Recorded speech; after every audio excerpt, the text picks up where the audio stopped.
عظیم عباسی خلافت اور امام اعظم ابو حنیفہ رحمۃ اللہ علیہ۔ عزیز ساتھیو، یہ واقعہ جو لکھا گیا جھوٹ پر مبنی تھا اور وقوع سے 300 سال بعد اس کو گھڑا گیا۔ بہت اہم واقعہ، اس کو ضرور سنیے گا اور اپنے بچوں کو بھی اس کو بتائیے گا، اپنے عزیزوں کو بھی بتائیے گا۔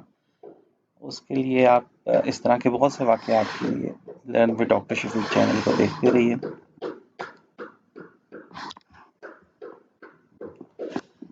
ساتھیوں، عباسی خلافت 500 سال سے زیادہ عرصہ رہی۔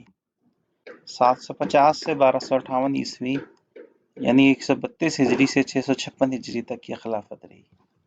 ایک واقعہ مشہور ہے کہ عباسی خلافت کے بانی عبدالعباس کے بھائی ابو جعفر منصور نے امام اعظم ابو حنیفہ کو عہدہ قضا پیش کیا تھا۔ امام صاحب نے عہدہ قبول نہ کیا۔ اس پر خلیفہ نے امام صاحب کو کوڑے لگوائے اور قید کی سزا دی۔ یہ واقعہ خطیب بغدادی نے وقوع سے 300 سال بعد تاریخ بغداد میں لکھا۔ کسی اور نے 300 سال تک اس واقعے کو نہیں لکھا، اس لیے یہ واقعہ درائت کی کسوٹی پر پورا نہیں اترتا۔ سوچنے کی بات یہ ہے کہ اگر اس طرح کا کوئی واقعہ ہوتا تو امام اعظم ابو حنیفہ رحمۃ اللہ کے عظیم ترین جو شاگرد تھے اس دور کے، وہ اس کا ذکر ضرور کرتے، خاص طور پہ ان کے جلیل القدر شاگرد امام یوسف رحمۃ اللہ علیہ، امام محمد رحمۃ اللہ علیہ اور امام ظفر رحمۃ اللہ علیہ وغیرہ میں سے کوئی تو نقل کرتا۔ یہ وہ عظیم شاگرد ہیں جن کی وجہ سے امام صاحب کا جو کام ہے وہ پوری دنیا میں پھیلا۔ ٹھیک ہے، یہی تو شاگرد ہیں جنہوں نے امام اعظم کے تمام علمی ذخیرے کو مرتب کیا ہے۔ ان لوگوں نے ایسے کسی واقعے کا ذکر نہیں کیا، اور افسوس کے بعد میں ان خلفاء کو بدنام کرنے کے لیے مفاد پرست یہ باتیں لے اڑے۔ خطیب بغدادی کی تردید بھی ہوئی بعد میں، جیسے علامہ ابن خلقان رحمۃ اللہ علیہ نے دفیات العیان میں، اور سلطان ابو بکر الملک المظفر بن ایوب نے بھی اپنے رسالے میں خطیب بغدادی کی تردید کی ہے۔ امام صاحب کو عہدہ قضا پیش کرنے کے واقعے کا ذکر تاریخ طبری کے مصنف نے بھی کیا ہے، لیکن اس کی تحریر میں قید کا کوئی شائبہ تک نہیں۔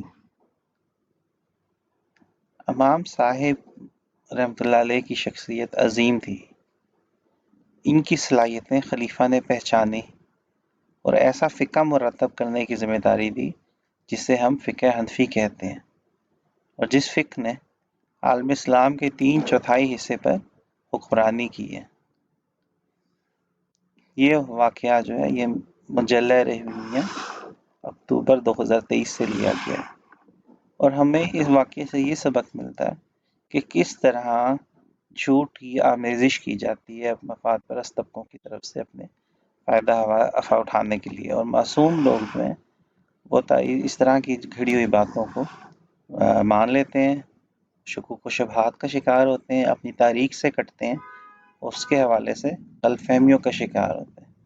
اور وہ عظیم سلطنت جس نے 500 سال سے زیادہ عرصہ حکومت کی، اور خلفائے راشدین اور اموی خلافت کے بعد جو خلافت عباس ہے، دو عباس، تو یہ اتنی عظیم خلافت 500 برس سے زیادہ رہی۔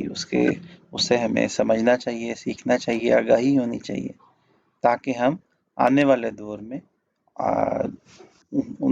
اس کی روشنی میں، اس کے فیصلوں کی روشنی میں اپنے مملکت کو چلا سکیں، اس کو سمجھ سکیں، اور اپنے جو آنے والی نسلوں کو ان جو عظیم جو خلافتیں رہی ہیں، عظیم حکمران رہے ہیں، عظیم لوگ رہے ہیں، ان کے حوالے سے لوگ شکوک کا شکار نہ ہوں، بلکہ ان کو سمجھیں، ان کو پہچانیں، ان کی چیزوں سے سیکھیں۔ بہت ایسی بہت سی آپ انفارمیشن کے لیے، واقعات کے لیے، رہنمائی کے لیے دیکھتے رہیے learn with doctor Shafiq. Thank you.